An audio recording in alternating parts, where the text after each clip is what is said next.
The village is alive, filled with the chattering of its folks, the creaking of the wheels as beasts of burden drag along the barrows, the laughter of children playing their innocent games, the birds singing their melodies, and the wind rustling the grasses and leaves.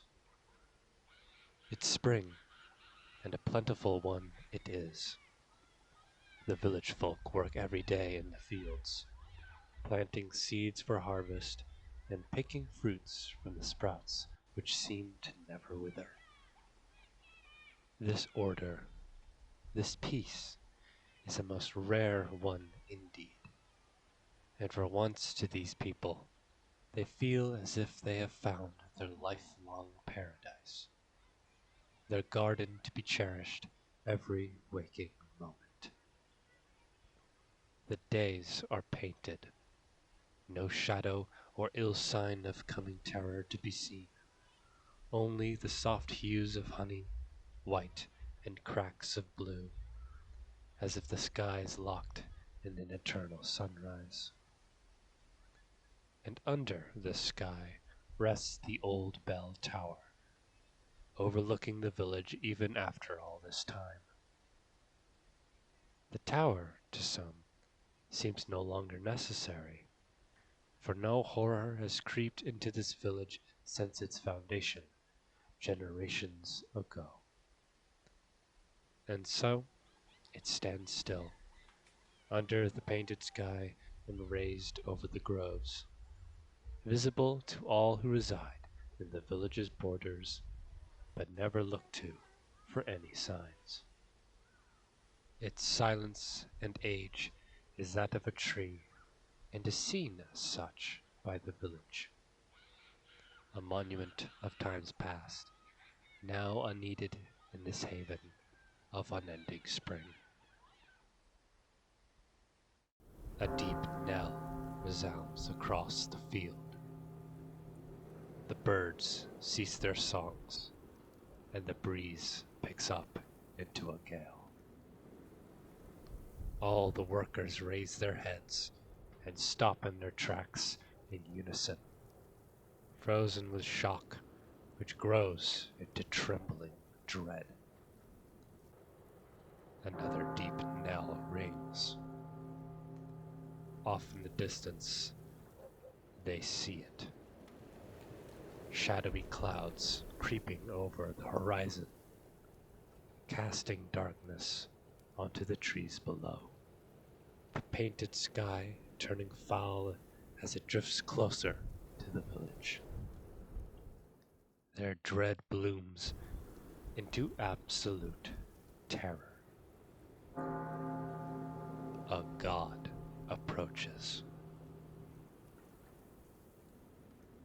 Consumed with hysteria, they all drop their duties and scatter to their homes, pulling their children, innocent to horror, and scrambling to set up any and all ornaments to ward off a divinity's gaze.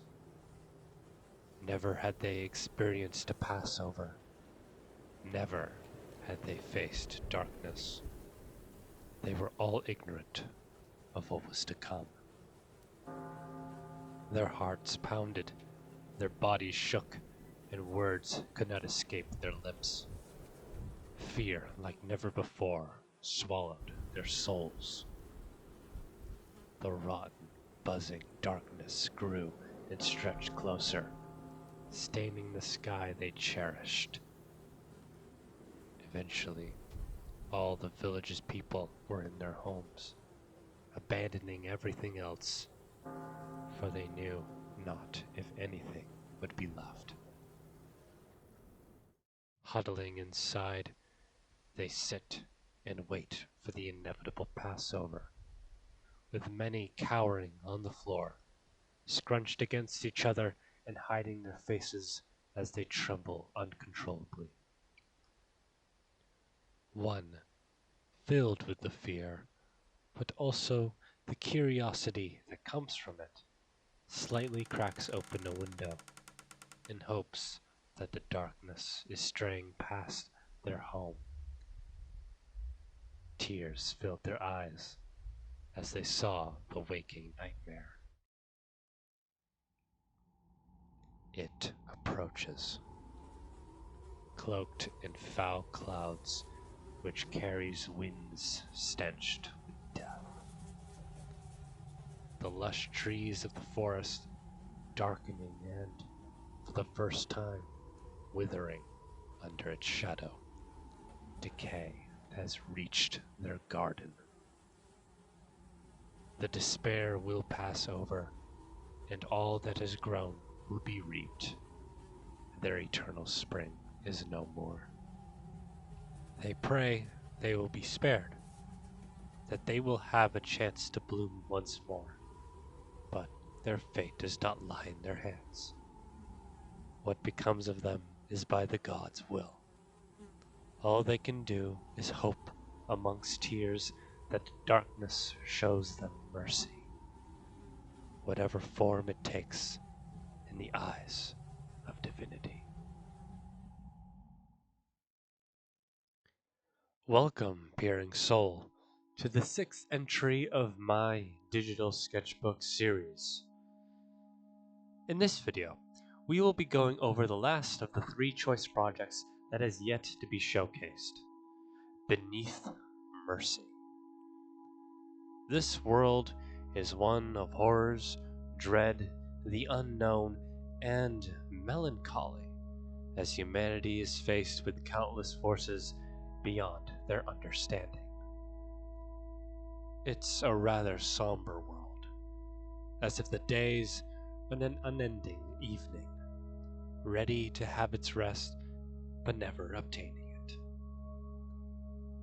Beneath Mercy has gone through a few iterations at this point, and I will discuss these in the next section, as well as my feelings on its current state at the end. But, without further delay, let us explore my first concepts for this world, and how its style does and doesn't work. Before it became Beneath Mercy, this project was a game mock-up called God in Cantor, which centered around you playing as a wretched creature who lacked in physical attributes, but had a deep resonance with the divine, incanting their blessings to fuel their own selfish ambitions.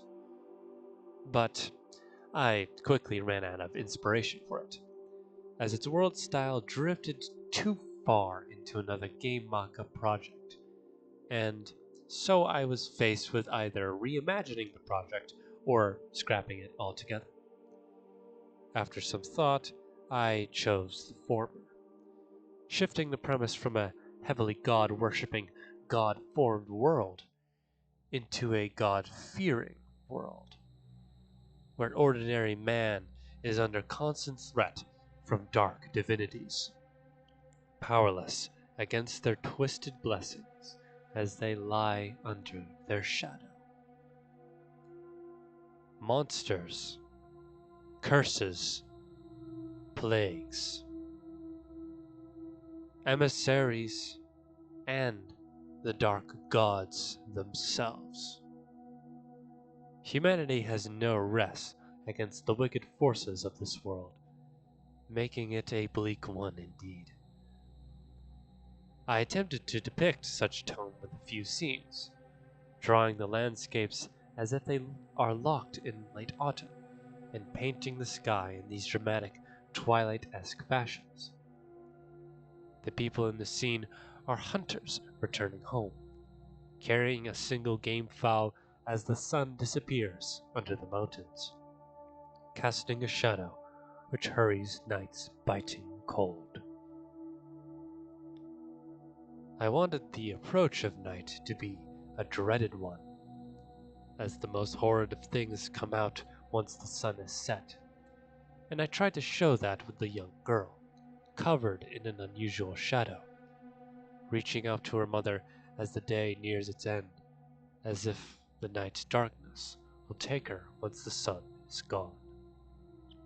The tall bell tower in the distance emits its knells, calling to the village folk to escape to their homes before night falls, lest shadow plucks them. Since the gods are the biggest threat mankind faces, I wanted their approach to a village to be dramatic and fear-inducing, making you feel the sheer scale of their forms as they drift through the skies, casting their darkness onto the people below. A concept of depicting these gods that I still love is that most of their bodies are cloaked in these strange clouds, with only their heads or upper bodies visible. I imagine that the people liken the gods to horrible storms, comparing them to the dispassionate yet destructive forces of nature, unable to be reasoned with and utterly awe-inspiring. During this time, the gods were separated into three distinct types, with each being defined by their specific actions once they come across a human settlement. Despots fed off devotion, forcing it upon humanity to worship them endlessly, using them as puppets in their own game to abuse as they please in a mockery of lordship. Takers obsess over mankind, seeing them as malleable creatures to pluck and twist into their own creations, mocking humanity's gift of imagination. These gods are rather picky, and will only take specific groups upon finding a settlement, such as children, women, the elderly, young men, etc. Ruiners are the most destructive, for they desire nothing more than to lay the world of nature and man to waste, leaving death in their wake. There is nothing to be done to stave its ruin. All attempts are in vain, as the god unleashes its hellish calamities upon mankind. When a god approaches, humanity has two choices: flee and huddle into their homes, setting up protective ornaments to stave its gaze, and pray that the god and its emissaries spare them. Or unwillingly grant prayers and offerings to the god, feigning worship under the condition that it will spare them and drift away. However, this is an expectedly risky practice. Unfortunately for the people in the scene, they are praying to a ruiner, and will soon bask in an unceasing inferno as a reward for their devotion. Humans themselves are rather ordinary, in body at least, and live lives of physical labor to continue the prosperity of their settlement, whatever it looks like in this dreary world.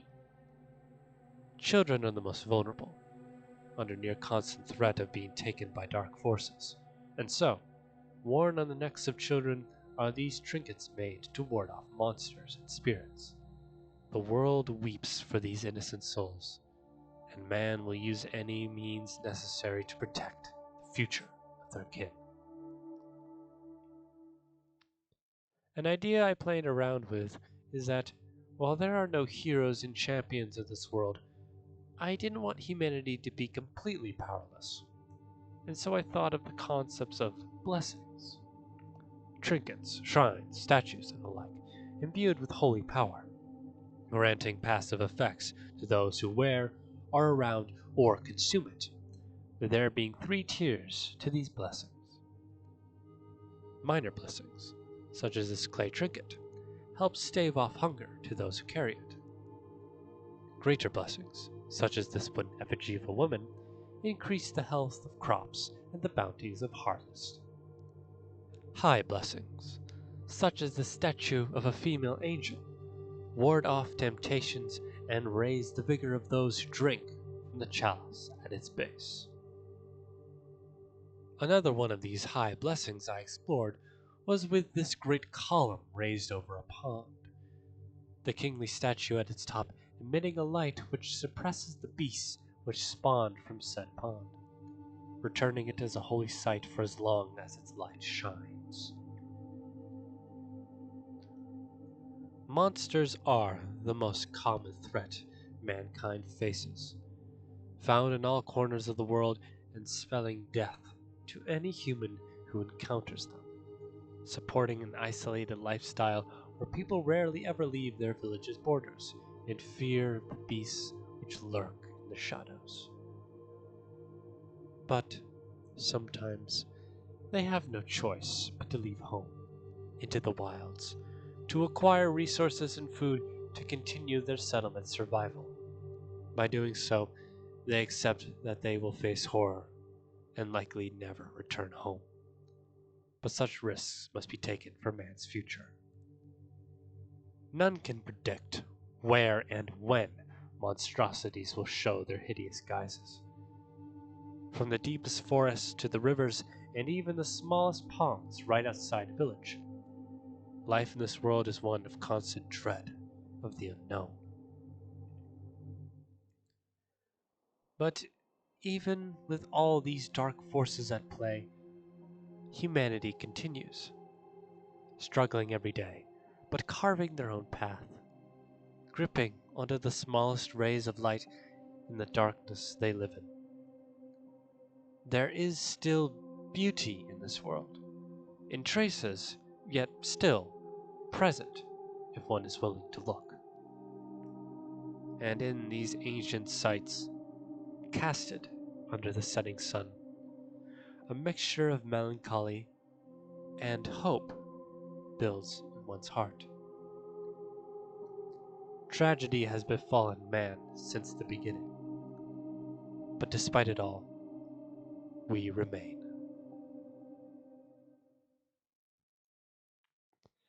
And so, we have reached the end of this sketchbook entry.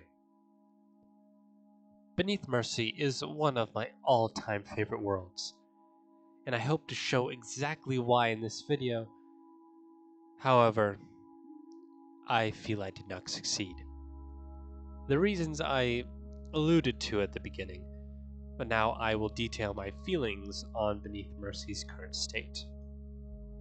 Like all artists, passion is the number one motivator behind any project, and once it's lost, the project fades and then dies.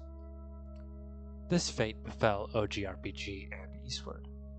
Their graves I dug myself into as I obsessed over unnecessary restrictions, feeling that if I did not, then the world and its designs would not be interesting. As I was making the intro scenes, I realized that this was the same hole I was digging into with Beneath Mercy. The core idea remained, but I would not allow it to be anything more. And so, its world, its style, started to stagnate and not reach its full potential. I had dreamed of something grand for Beneath Mercy, but I could not figure out what this was, nor how to make it tangible. This led to frustration, and my passion quickly drained after the first two scenes, and by its completion, I was left with no satisfaction. I was blind to this world's lack of cosmic cohesion, and I was, admittedly, making things up as I went. In the short term, there's no problems, but as soon as the project becomes serious, it falls apart. If Beneath Mercy was to survive, then what it needs is what it should have had since its conception: a mythos which all designs connect to, elevating the events, characters, and lore, the latter of which it sorely lacked.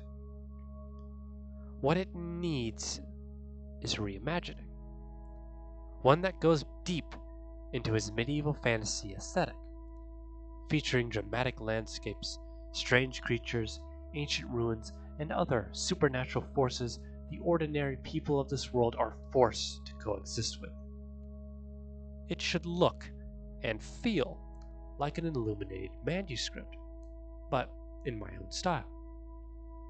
This new Beneath Mercy is early in its development, but even now, in its morning twilight form, it feels truly special. I hope that one day I can show you, peering soul, why.